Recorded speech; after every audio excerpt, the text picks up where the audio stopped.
here on the Carquinez Straits in a lovely cottage, beautiful garden, music-filled, art-filled, less than an hour drive from San Francisco and Sausalito. Two burgs very important to our next guest. Hi, this is David Perry, the host of 10%, and today our conversation with an old friend, an artist, a musician, a composer, a cultural entrepreneur. Please welcome Gene Ramey. Gene. Hi, David. So, we met longer ago than actually I care to admit, but it was easily 30 years ago.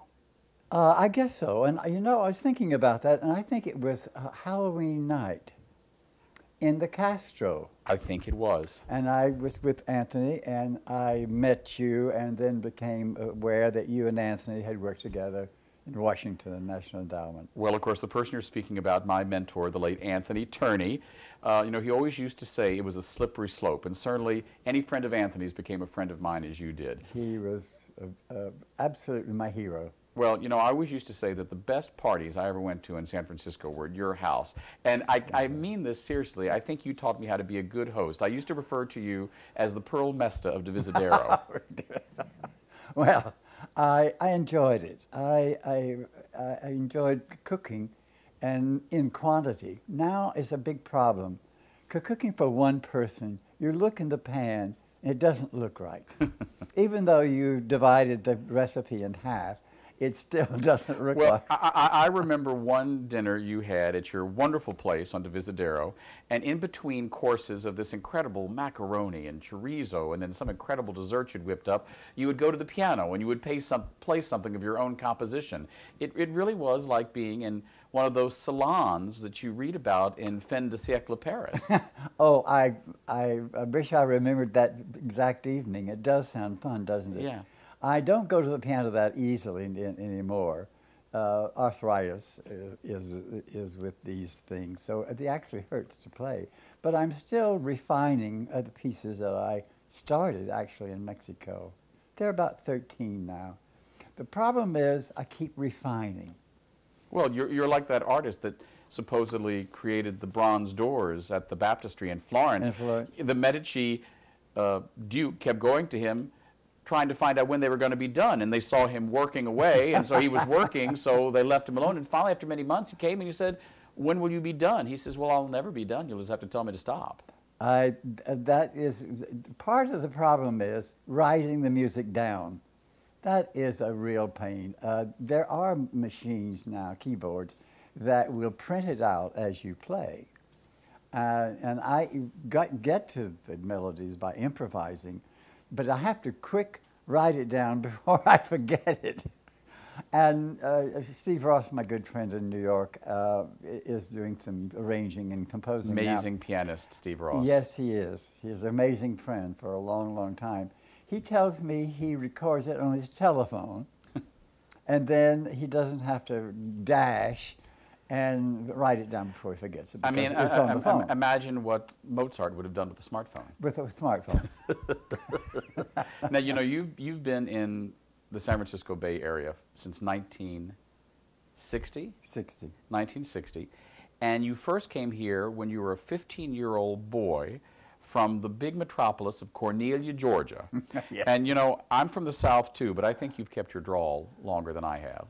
I've always thought of you as the true Southern gentleman. The drawl, I don't know. At one time in my life, I thought I should get rid of it because there's something attached to Southern whatever. But now I'm rather proud of it. I think anything that it took 87 years to get, hold on to it. It'll come back. Yeah, it's been working. It's Yeah, been working. So. Yeah. Now, from Cornelia, Georgia, you came here to San Francisco, to Sausalito, and you began your life as an artist. At what age did you realize that you were artistically inclined? I don't know. I think it was probably around 60, somewhere before 1970.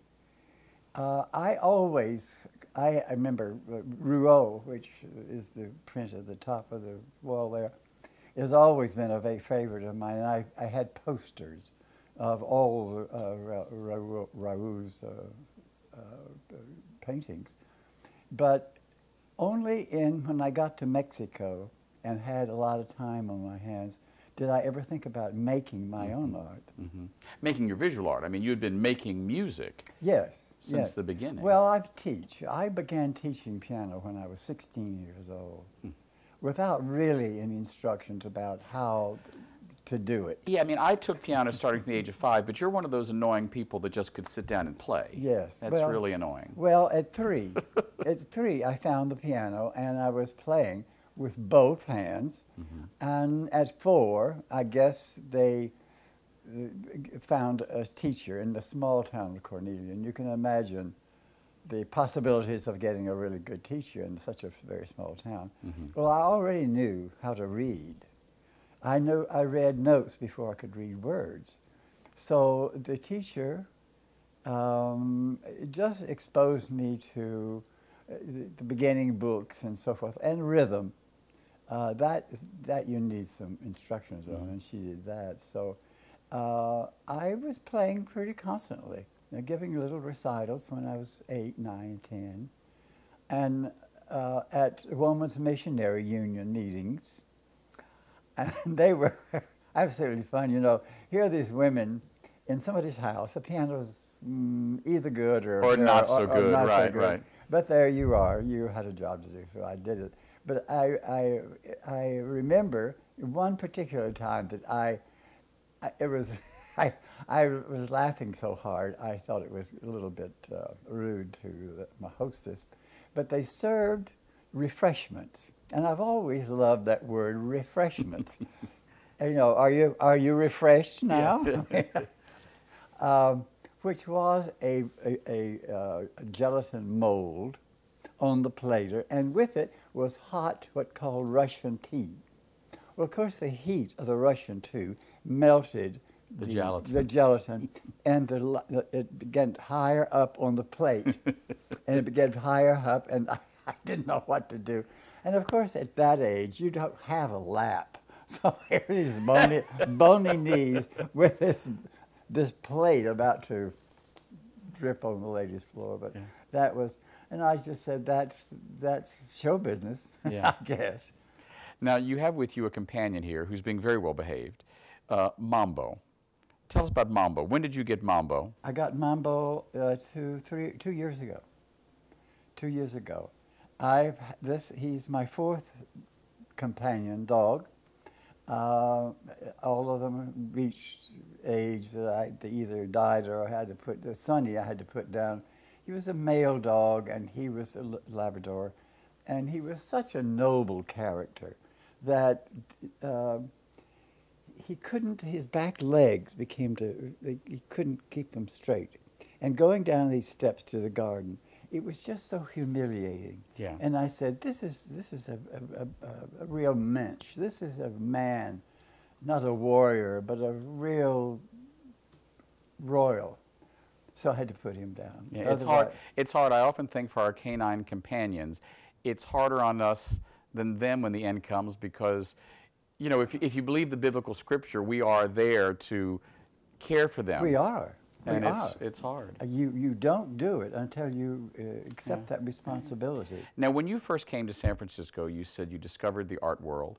You created your own art, but for many years you were one of the more successful art dealers anywhere. I remember going to your house, and it was always full of art, and I could never tell what was for sale and what was yours. It was just piled up in great heaping quantities. When did you find out that you had a talent for not only making art, but for making connections between artists and clients? I worked my sister was an interior designer, so I was in touch with people in her profession, as being friends of hers, and architects as well.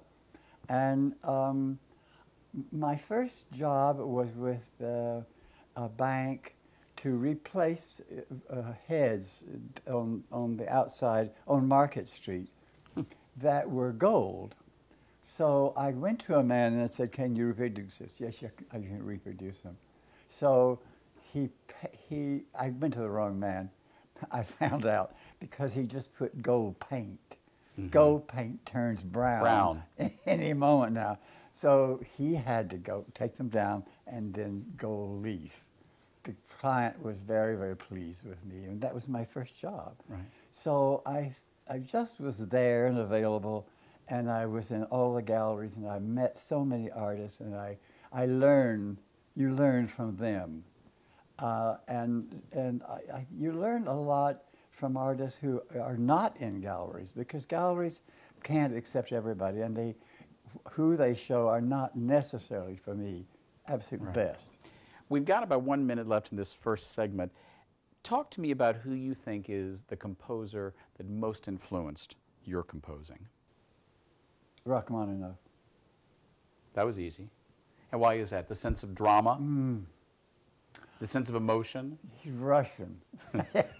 Yes, it's all right there. You know, yes.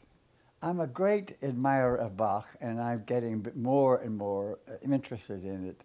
But it was forced on you as a student in the wrong way. All the for 2-part and 3-part and 4-part inventions were just mechanical things. Right.